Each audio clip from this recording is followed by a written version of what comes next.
This week, I'm scrabbling along old ruins. I've seen a bronze unicorn. And here, in this environment, you see many of the houses of Sussex from our deepest past.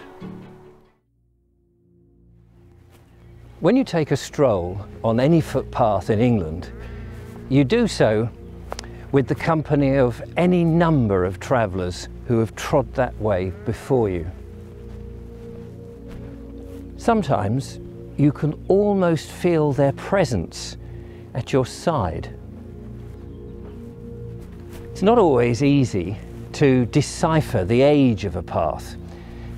Some of those long-distance so-called ancient trackways, those that go across the ridges and the hilltops that have been attributed to early man, Bronze Age travellers, Neolithic farmers and such like, are not necessarily as old as we're led to believe.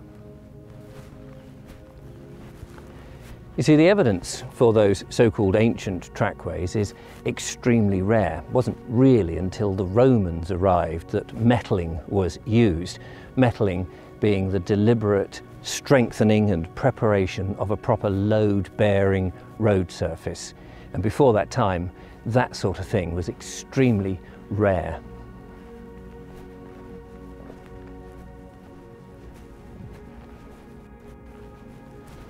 If it's one thing we know about the Romans is that they built roads, and straight ones too, and jolly good quality straight roads.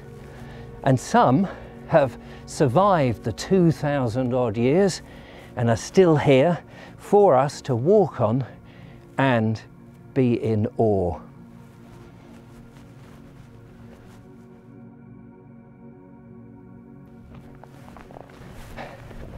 I'm trudging along the Roman road, Stane Street, this amazing pathway that goes originally from Chichester up to London, set out by the Romans at some point in their early invasion of the country. And I am literally walking on history.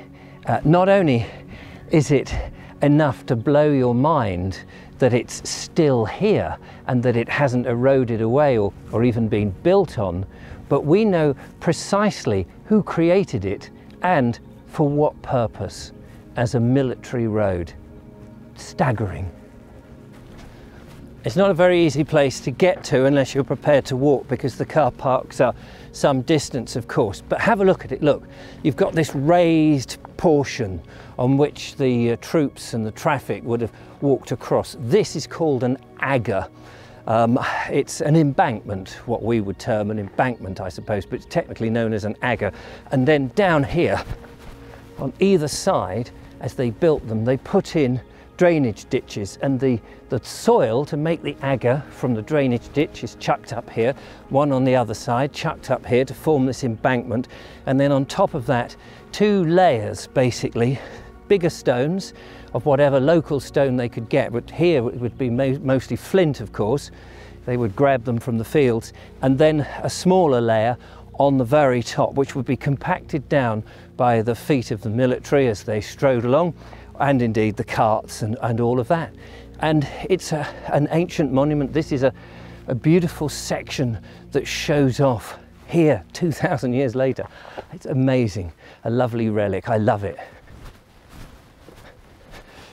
It is, of course, a wonder of the world, a relic of the past. A curious aside, actually, was that this Roman metalling process that's created this wonderful thing vanished after the Romans left at around 420 AD. And it wasn't really until the 18th century, some 1600 years later, that any serious attempts were made to repeat this metalling and strengthen the roads. This is a programme about relics, things that tell stories of England's past.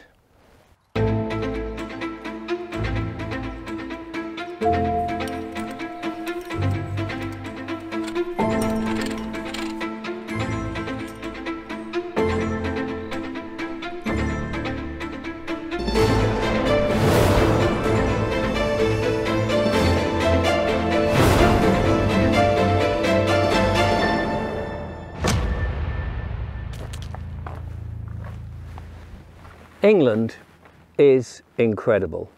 Almost every foot you tread is layered with something historic. It may not always be visible and you may have to dig down to find it, but the English and their predecessors have left their mark all over the place.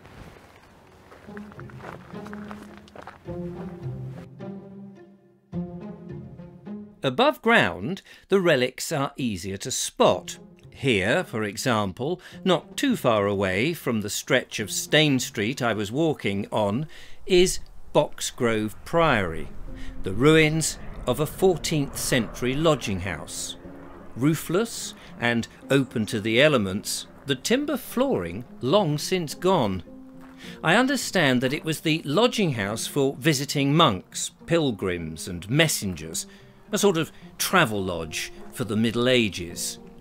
Destroyed, chiefly during the dissolution of the monasteries around 1535, and yet 500 years later this splendid relic remains to coyly speak of its past. It inspires, it liberates, and it fires the imagination.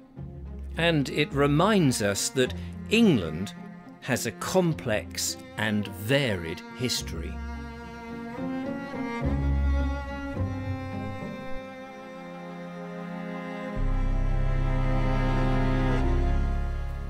Sometimes it's the simple things that confirm our very existence. Hanukkah windmill, no longer working, stands as a worthy sentinel here on the South Downs just east of Chichester. At one time, windmills were ubiquitous on the landscape. Now it's a demonstration of man's ability to harness the elements. A relic to remind us how our daily bread kept us alive for centuries. Recently it's been renovated. It's put all these lovely hanging tiles back on, but before this fence was here and the work had carried out, you could go inside, you could access it. You couldn't climb up the stairs and the mechanisms had all gone, but it was accessible.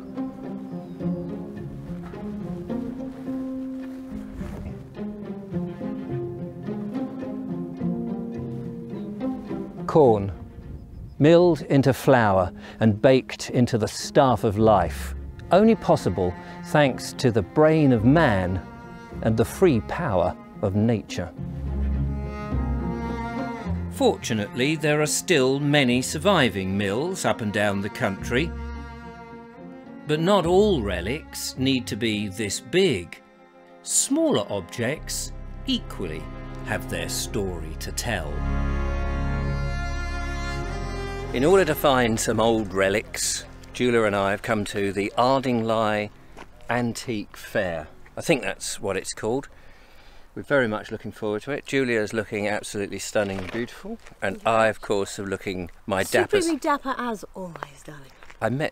When I was filming on the Downs the other day for the other bits of the show, I met this lovely little old couple walking about, and they said to me, "My goodness, you're looking very dapper." And they actually said that, so... And they're not wrong. They're not wrong. So, I'm very excited. This is the first antiques fair I've ever been to. Is it? Yes. Well, let's hope it's not the last. No. And it's all really thanks to Steve Mitchell, one of our wonderful viewers, who is a bit mad and bonkers. Here he is. Hello, Steve. Exactly why he's our friend. Hi guys. I nearly fell over. You nearly fell over. His trolley. My trolley, I've got a He trolley. was nearly off his trolley completely. Yeah, trolley to get the goods in. So this is a fair that you've been to many times before. I've been to it a couple of times. I thoroughly enjoyed it because there's a lot of little quirky things, and there's, it's just everything. You can get some really bargains here. It's some for the garden, for the house, and whatever. So hopefully we all find some bits, and we'll all be happy and full of old relics from the past. Yes.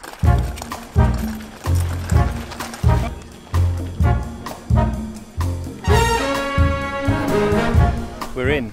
We are. We're in. Now, never having been to such a large antique fair, the nearest thing I've ever been to really is jumbo sales or car boot sales. So I guess this is kind of like a car boot sale on a grander scale. Yes, with slightly more interesting things, one hopes. One hopes, yes. Probably a lot more expensive as well. say? Probably.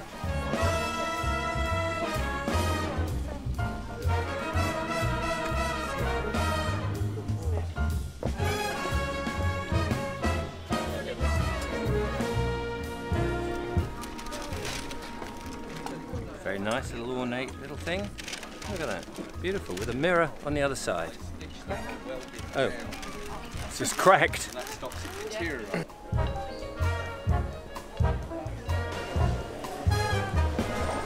Having had a little tour around the outside, though not anything like the full extent, we've decided to come into here, one of the inside exhibits, where I think things are perhaps a little bit more on the upper class side, maybe. The upper scale, I suppose. On the upper scale. So let's have a look and see. Is there anything so far that you've seen that's taken your fancy, Well, Julia? yes, Oh, actually. yeah? There's a few little pieces of jewellery. Jewellery? A Georgian garnet ring. Oh. It's a very tiny one. What's a garnet ring when it's at home? A garnet is a type of semi-precious, well, precious stone. Oh, right, there you are. Taught me something. Which isn't difficult. As opposed to a gannet. Oh, yeah. Which is a bird, a seabird. Oh, that's what I thought when you said a precious gannet stone. I thought a seabird stone. No. Previously owned family heirlooms have become much desired collector's items these days, fetching eye-watering sums. So having a good day. We just arrived. Seen, Julia? I've seen a bronze unicorn. They are everywhere, you know.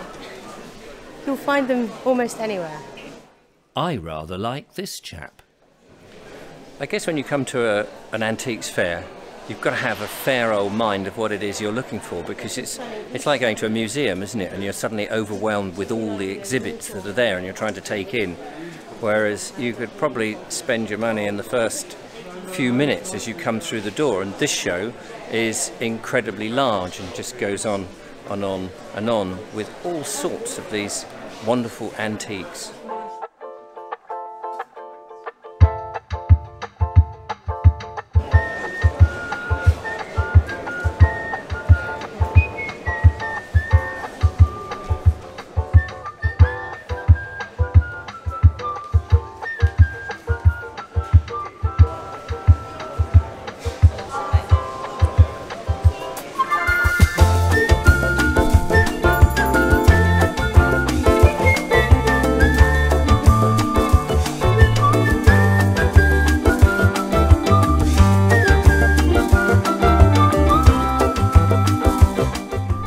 Found myself a new hat. Let's see if it fits.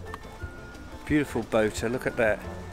Oh no, that's a little on the small side. Maybe I could ram it on with a hammer. No, that wouldn't be ideal.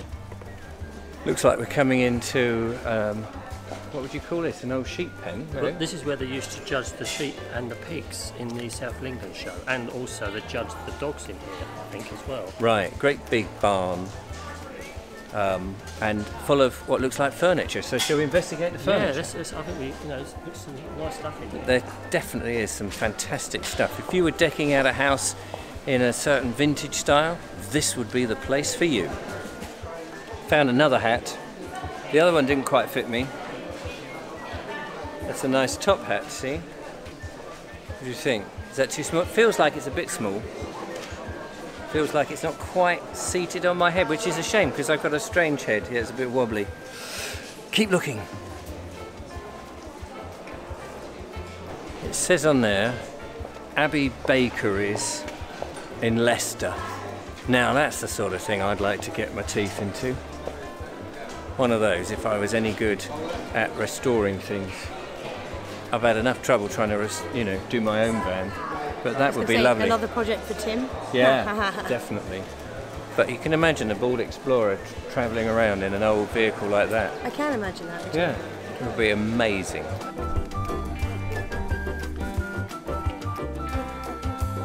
It's a vast area and it's taken up all over with these incredible vintage things. Yeah, isn't it amazing? It is fantastic. It's a trick trying to see everything, but not take too long about it because there's a lot to see. Well, my thing is that you think, oh, that's good, because you've only got so much money that you can spend, and you think, oh, that's really nice, might buy that, and then you look to your left, and then there's this massive, great long thing, and you think there's probably another 100 things I want.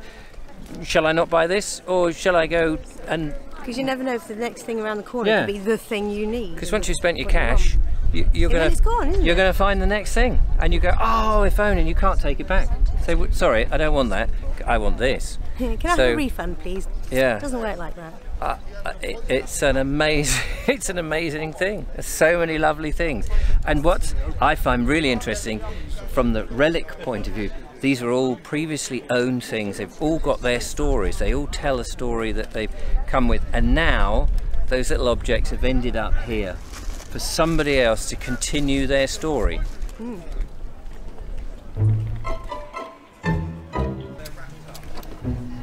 Very nice. Oh, look at that.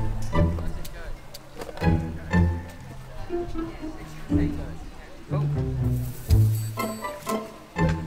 Whoops. Beg your pardon. Whoa.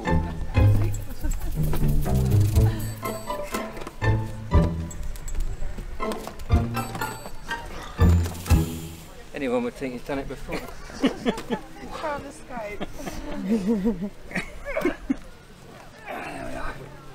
£500 for this one, mate.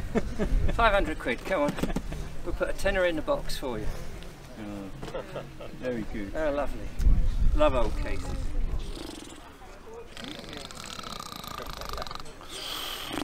It's a nice chair you've got there. Sorry, how much is the chair? It's very nice. Very... Oh. Yes, this is the sort of chairs I would very much like to have in my... Your reading room? In my reading room, exactly. I think another 6 of these would fit in perfectly. I could sit and read quite happily with these lovely... I don't know what you call these chairs, these leather... Pardon? Chesterfields. Chesterfields, there we are. Very nice. This one is even nicer. If you could just turn it round and face the sun with a little bit of Pimm's, we'll be all right. On the other side of the county, in West Sussex, stands a unique collection of rescued relics at Singleton Open Air Museum. Or the Weald Downland Museum, as I think they've rebranded themselves. And here, in this environment, you see many of the houses of Sussex from our deepest past. Within this 40-acre site, over 50 buildings are preserved, some dating back as far as 950 AD. They exemplify the domestic dwellings, the civic constructions and farm buildings from the southeast of England. I first came to this place when I was 10, so that's some 40 years ago. I've been several times since, and each time I come there is more and more buildings and different exhibits to have a look at, which is fantastic. However, on the other side of the coin, the flip side, you kind of get this impression that perhaps all of England looked like this at any one time.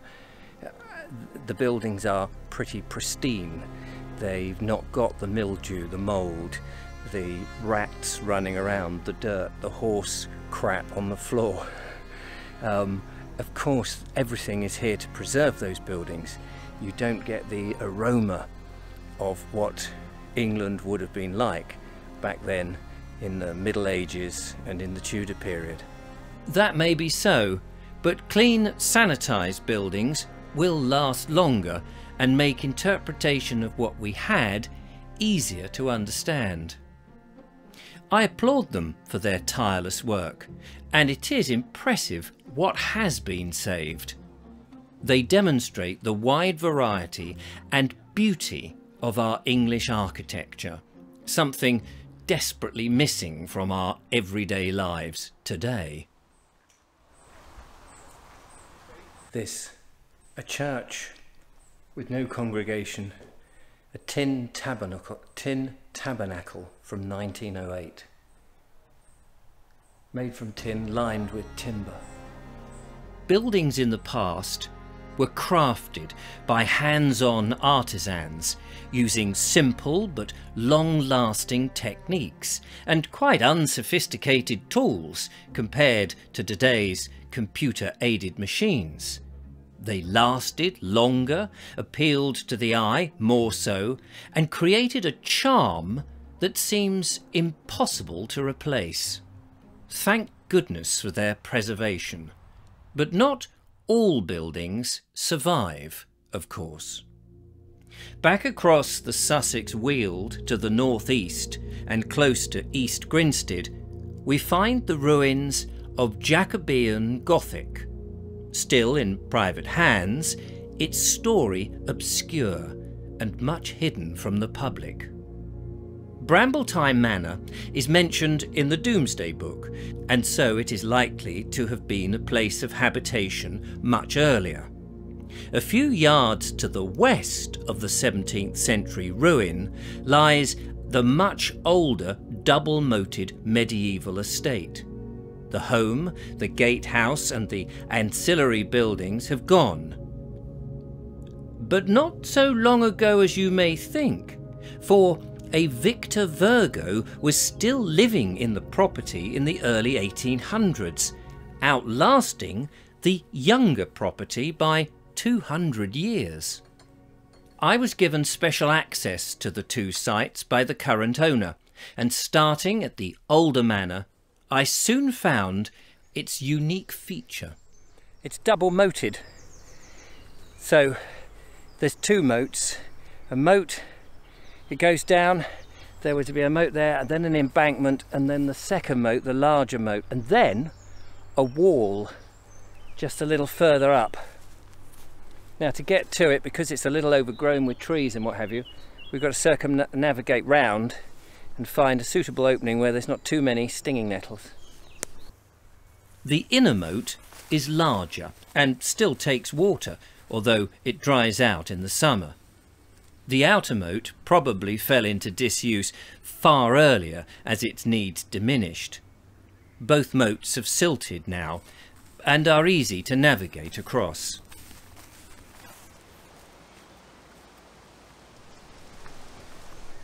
Crossing the moat now, this end, what would this be? The northwest end, dried out, a little boggy, but not too bad.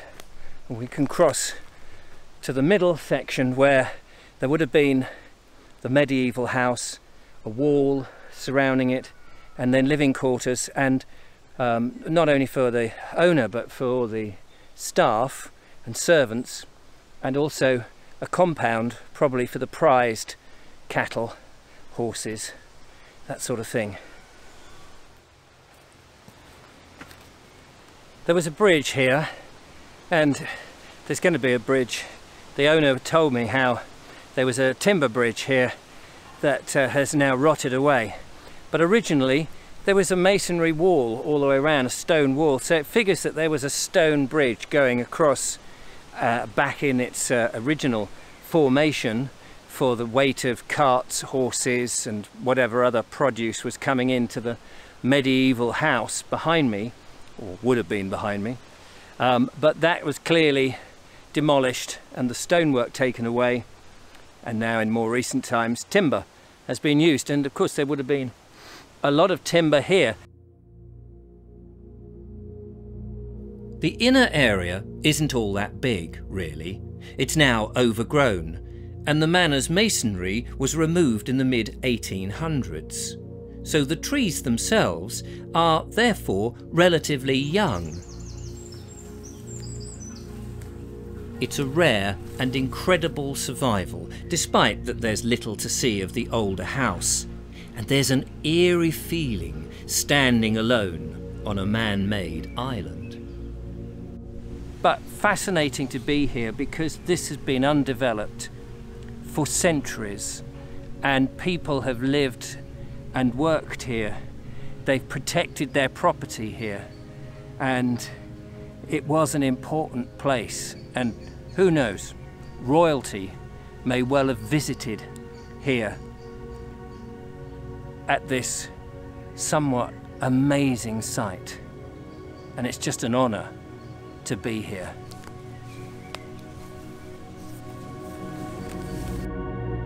The newer house was built in 1631 by Sir Henry Compton, a royalist, and it would have been a marvellous and extensive Jacobean house.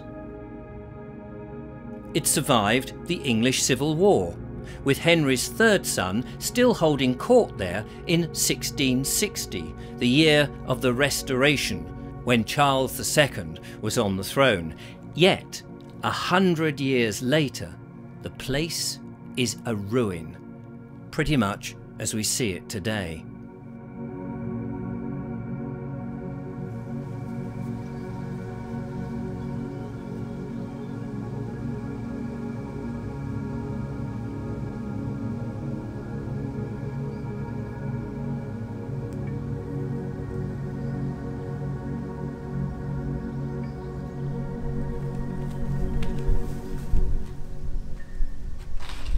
This is clearly the entrance. Whether it's the main entrance, I don't know, but through this arch you would have come out onto a wooden floor. It's no longer there, and beneath was the cellar. Beautifully decked out. There's acorns here. I don't know what they represent or mean, but no doubt there was a lot of oak in this area when it was built. And then there's beautiful little recesses in here which may have had statuettes in there. But what I find really fascinating is the graffiti from modern day, which is a shame because it's all sprayed on, but those that have been carved with dates like 1880, early 1910s, the different people who had visited this site and stayed here for whatever reason over the centuries, leaving their mark in the stonework, in the masonry.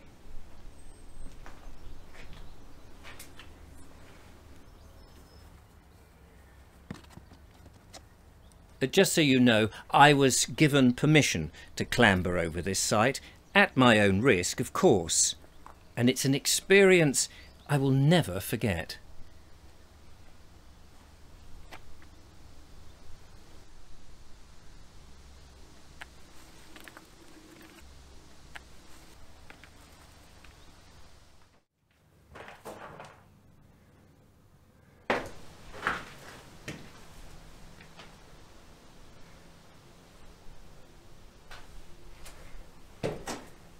What an amazing place, and every piece of masonry is covered in this graffiti. I was told by the gentleman who owns the property that at one point, I'm not quite sure when, whether it was in the 1930s, but a hermit lived here. A great place to be, out of the wind, but probably extremely cold in the winter. But there are worse places to live. I guess this is some servants' quarters. Every room has a fireplace and, of course, a chimney.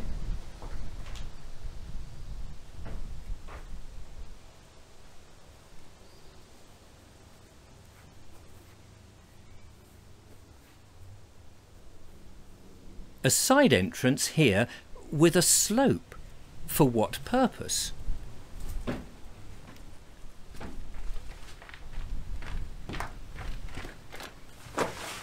So sloped so that the servants, or the deliveries really, could bring the barrels down, roll them down into the cellar underneath the main floor, and that's where this takes you with these numerous archways. And you have to imagine the floor, the wooden floor, in above.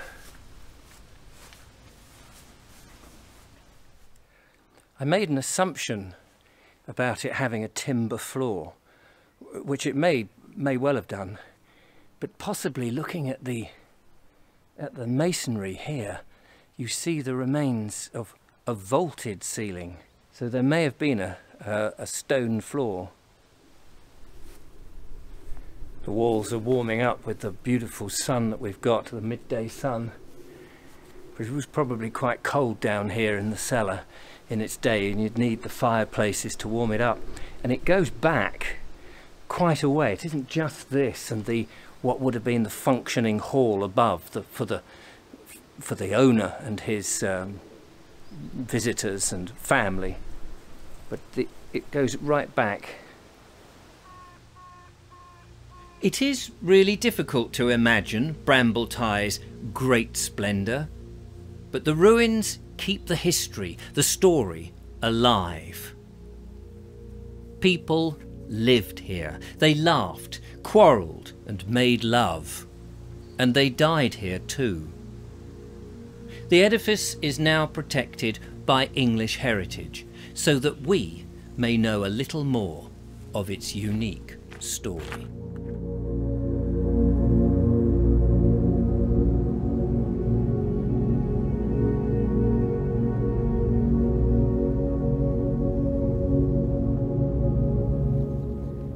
These relics are here for us to discover, to look after, to preserve for the next generation. They tell stories of this wonderful country, England, and I'm proud to see them. I've enjoyed making this episode. I hope you've enjoyed watching it. Don't forget to follow, like, subscribe, join our members area and get exclusive content behind the scenes. In the meantime, take care and I'll see you next time. Bye for now. Bye-bye.